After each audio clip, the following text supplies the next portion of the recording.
तुमसे हमेशा कहा करता था कि तुम कितनी सुंदर हो।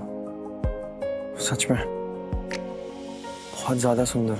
तुम्हारी स्माइल सबसे अलग है, सबसे हटके, सबसे प्यारी है। तुम्हारे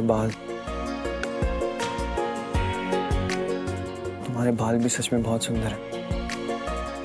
आज तक कहा नहीं तुमसे, क्योंकि शायद इन पे कभी ध्यान ही नहीं गया, और अगर गया भी तो सच में बहुत सुंदर हो तुम।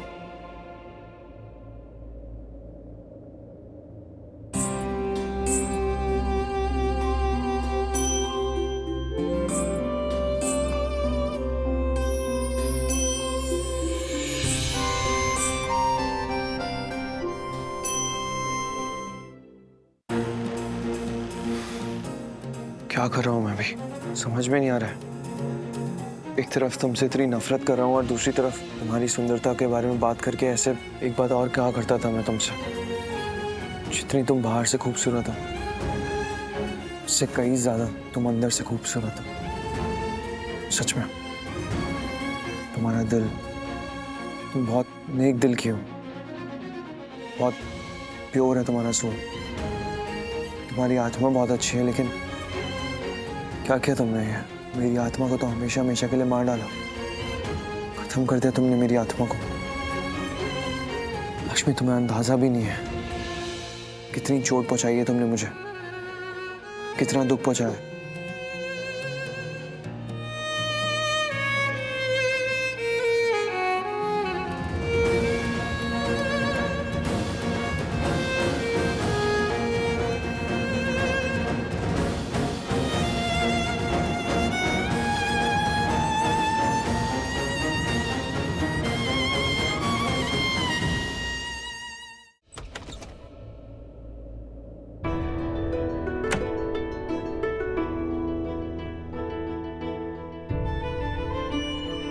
तुम जागे?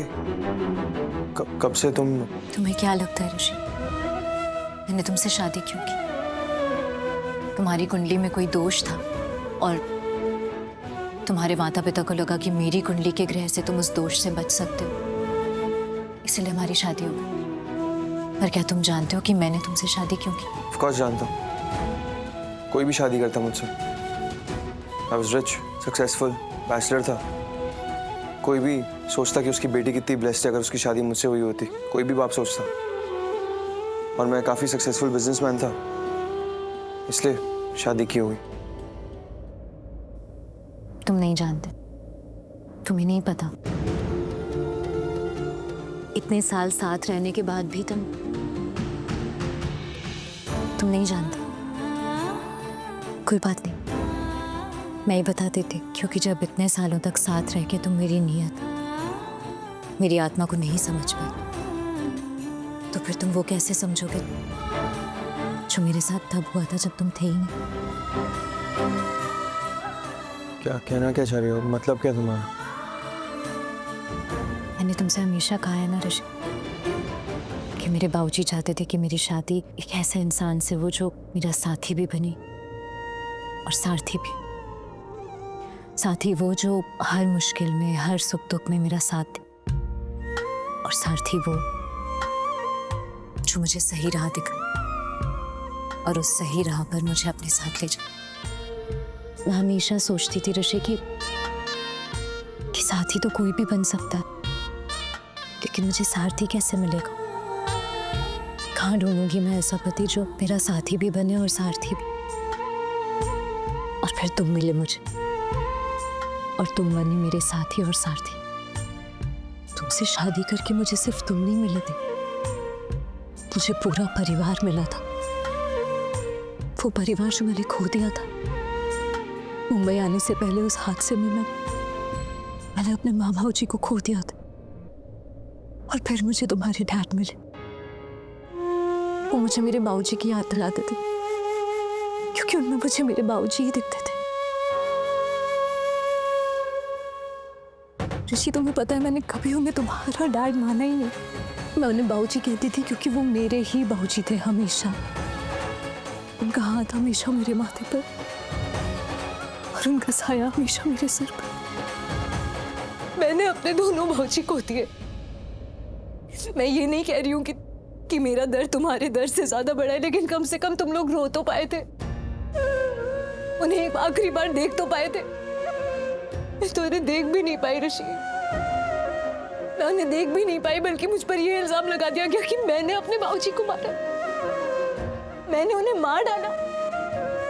तुम समझ सकते हो इतने बड़े इल्जाम के साथ जिंदगी भर जीना कितना मुश्किल होता है, तुम्हें पता है? मेरी मॉम को भी मार डाला, मेरी मॉम को भी मुझसे हमेशा हमेशा के लिए छीन लिया।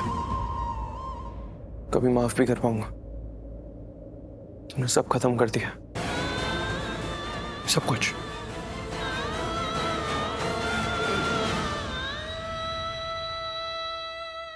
तो मुझे वजह बताओ, बताओ क्या वजह थी कि मलिष्का ने लक्ष्मी का जीना हराम किया हुआ था, उसे परेशान करके रखा हुआ था? बोलो। वजह ये थी कि मलिष्का बहुत चिढ़ती थी, क्योंकि वो जीजू को अपना बनाना चाहती थी, क्योंकि दी इतनी ज्यादा अच्छी थी कि उन्होंने जीजू का दिल जीत लिया। हाँ चल, सुन रही हो ना शालू, जो भी बोल रही है आज तुम भी उसकी बात ध्यान से सुनना। तो तुम ये कहना चाह रही हो मेरी बेटी लक्ष्मी से चिढ़ती थी, उसे परेशान कर रही थी क्योंकि उसे ऋषि चाहिए था, है ना? ऋषि अपनी जिंदगी में चाहिए था। वो इतनी पागल थी ऋषि को लेकर कि उसने आत्महत्या तक करने की कोशिश की थी, अपने आप को मारने पर तुल गई थी। कुछ भी कर सकती थी वो ऋषि के लिए, इतनी पागल थी, इतनी दीवानी थी। सही कह रही हूँ कि नहीं? सही बोल रहे हो। तो फिर मुझे एक बात बताओ कि अगर वो ऋषि को इतना चाहती थी और वो इसीलिए लक्ष्मी को परेशान कर रही थी, तो उसके पेट में जो बच्चा है वो ऋषि का कैसे नहीं? कैसे वो बच्चा ऋषि का नहीं है बल्कि किसी और का है? जो लड़की एक लड़के को इतनी दीवानगी तक प्यार करती है, वो कैसे किसी और के बच्चे से प्रेग्नेंट हो सकती है? बताओ मुझे।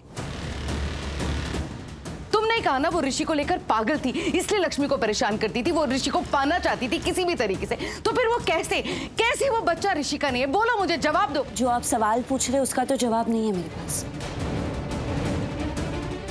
लेकिन मैं इतना जरूर जानती हूँ कि जब कोई किसी से प्यार करता है ना, तो उसे बहुत मानता है। वो प्यार पूजा समान होता है। वो प्यार इतना करता है कि वो किसी की जान भी ले सकता है। और हाँ, सही कहा आपने, मलिष्का ने कई बार उसकी ना खुद की जान लेने की कोशिश की है, कई बार ये नाटक करने की कोशिश की है, क्योंकि वो ऋषि जीजू को अपना बनाना चाहती थी, उसकी जिंदगी में रहना चाहती थी। सबकी जिंदगी उसने नरक बना दी थी ना अपने स्वार्थ के लिए।